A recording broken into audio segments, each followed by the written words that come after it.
قابلیت پنهان میگ 29 های ایران اونچه کمتر دیده شده بود. رازهایی از شاهین های ایران که کمتر در موردشون میدونید.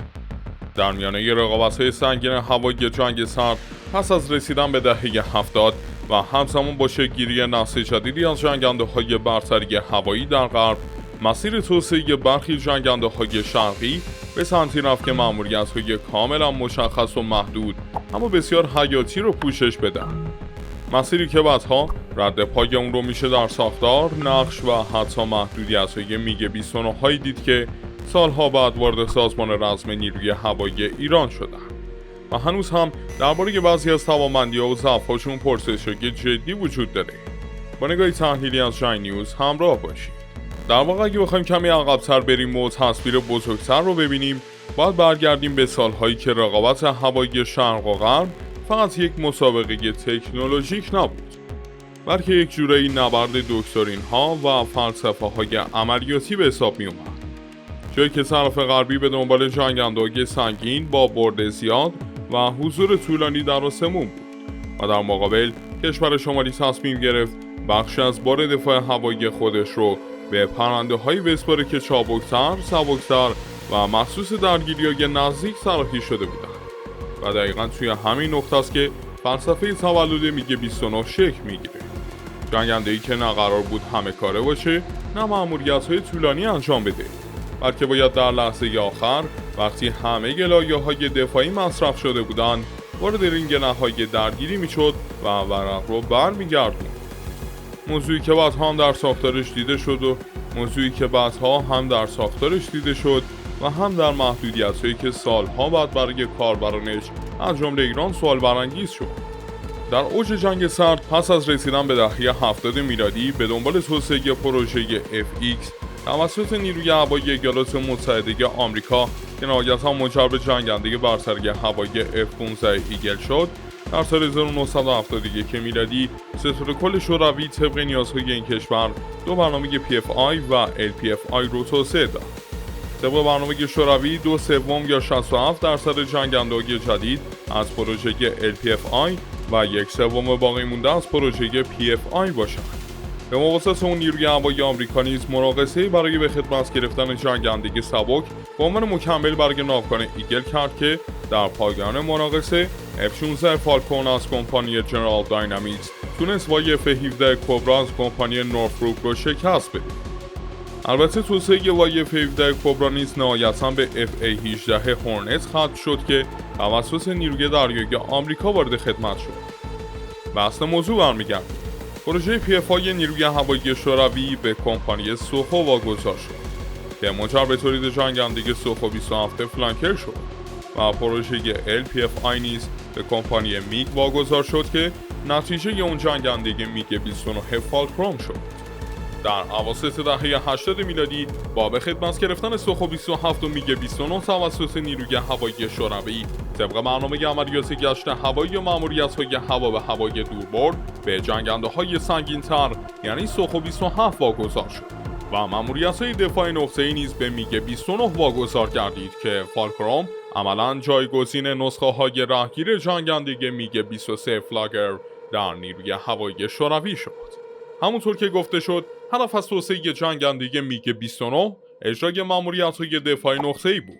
در واقع طبق برنامه شوروی قرار بود در صورت جنگ احتمالی با ناتو پس از عبور جنگنده‌های تهاجمی ناتو از سد پدافندهای دوربرد و میانبرد مانند A300، سام 6 و غیره و همینطور جنگنده‌های راهگیر دوربرد نیروی هوایی شوروی یعنی جنگنده‌های سوخو 27 و میگ 31، جنگنده میگ 29 در رینگ آخر با مانورپذیری بالایی که داره با تسلیحاتی مثل موشک حرارتی R-73 در کنار سامانه‌های پدافندی کوتاه برد مثل تور با جنگنده‌های ضربتی ناتو درگیر بشه. از اتمام دهه 60 شمسی و بازسازی توان نیروی هوایی ارتش به همت شهید ستاری در ابتدا 24 فروند جنگنده میگ 29 خریداری شد و طبق برنامه‌ها قرار بود 48 فروند فالکروم دیگه توسط ایران سفارش داده بشه که با فروپاشی شوروی و روی کار اومدن بوریس یلتسین در روسیه تحت فشار آمریکا همه قراردادها لغو شد. نسخه سفارش داده شده از جنگنده میگ 29 فالکروم A توسط نیروی هوایی ارتش پروداکت 912A بود که همون نسخه در خدمت در کشورهای عضو پیمان ورشو بود که نسخه دانگرید شده از فالکروم های خود نیروی هوایی شوروی که اکثرا پروداکت 912 بودن بود. البته نسخه 912A که توسط نیروی هوایی به خدمت گرفته شد از نسخه 912B که توسط کشورهای غیر عضو پیمان ورشو مثل عراق به خدمت گرفته شدن پیشرفته تر بود. نیروی هوایی ارتش ایران مجموعاً 24 تا 28 فروند میگ 29 فالکروم شامل 18 فروند جنگنده راهگیر میگ 29A فالکروم A و 6 فروند نسخه آموزشی اون میگ 29 یوبی که پروداکت 951 میباشه رو به خدمت گرفت. البته پس از جنگ اول خلیج فارس نیز مجموعاً 4 فروند جنگنده میگ 29 شامل 3 فروند نسخه رسمی میگ 29B یا پروداکت 912B و 1 فروند نسخه آموزشی یوبی از نیروی هوایی عراق به کشورمون پناهنده شدند و همگی در نیروی هوایی ارتش وارد خدمت شدند. به دنبال شکست خرید 48 فروند میگ 29 از کشورهای دیگه توسط ایران از روسیه، مقامات دفاعی ایران به دنبال خرید تعداد مشابهی از این جنگنده ها از جمهوری‌های تازه استقلال یافته از شوروی سابق بودند. ابتدا اوکراین پیشنهاد فروش تعدادی از میگ 29 های مازاد خودش رو به ایران داد که به دلیل قیمت پیشنهادی بالای طرف اوکراینی خریدی صورت نگرفت. در سال 1376 نیز مقامات مولداوی پیشنهاد فروش 21 فروند جنگنده میگ 29 شامل 6 فروند میگ 29A یا پروداکت 912، 14 فروند میگ 29S فالکروم C و 1 فروند میگ 29 یوبی را به ایران دادند که همگی از نسخه‌های در خدمت در نیروی هوایی شوروی بودند. با توجه به اینکه 14 فروند از میگ 29 از نسخه S و نسخه در خدمت خود نیروی هوایی شوروی بودند و توان حمل تسلیحات هسته‌ای تاکتیکی رو داشتن، علیرغم تلاش ایران همه 21 فروند میگ 29 به همراه تسلیحات هوا به هوا و غیره توسط آمریکا به ارزش 40 میلیون دلار خریداری شدند. یکی از مشکلات اساسی فالکروم بحث مداومت پروازی و برده. البته گفتیم که فالکروم قرار نبود پروازش طولانی باشه و صرفا قرار بود در نقش دفاعی نقطه‌ای خدمت کنه. البته همین مشکل کمبود سوخت و مداومت پروازی پایین میگ 29 حتی در خود شوروی و روسیه هم مشکل ساز بود. به طور کلی جنگنده‌های نیروی هوایی شوروی و نیروی هوایی روسیه همانند استانداردهای نیروی دریایی آمریکا به روش بسکت سوخت میگیرند. میگ 29 در نسخه‌های اولیه A و S به دلیل نوع مأموریت این جنگنده که راهگیر نقطه‌ای بود فاقد توان سوختگیری هوایی بود و این جنگنده توانایی سوختگیری هوایی را نداشت. بعدها با توسعه نسخه M این جنگنده که نقشش هم منصوره داشت، جنگنده میگ 29M یا پروداکت 915 به پراب سوختگیری برای سوختگیری هوایی مجهز شد. با ورود به خدمت جنگنده میگ 29 در نیروی هوایی ارتش جمهوری اسلامی ایران، شهید ستاری فرمانده وقت نیروی هوایی ارتش طرح‌های مختلفی برای ارتقا و بکارگیری فالکروم در نقش تخصصی خودش داشت و قرار بود در کنار تامکت به خوبی خدمت کنه که با شهادت ایشون و فشار شوروی این طرح‌ها ناکام بودند. در جواب خودکفایی نیروی هوایی ارتش پروژه‌های متعددی برای افزایش مداومت و برد پروازی فالکروم‌های نیروی هوایی ارتش انجام شد. یکی از این طرح‌ها که برای سوختگیری فالکروم‌ها مطرح شد، پروژه طالع بود. در پروژه طالع جهاد خودکفایی نیروی هوایی ارتش اقدام به نصب یک پراب سوختگیری بر روی جنگنده میگ 29 یوبی با شماره ریجستری 36307 نیروی هوایی ارتش که جزء فالکروم‌های پناهنده عراقی به ایران بود کرد.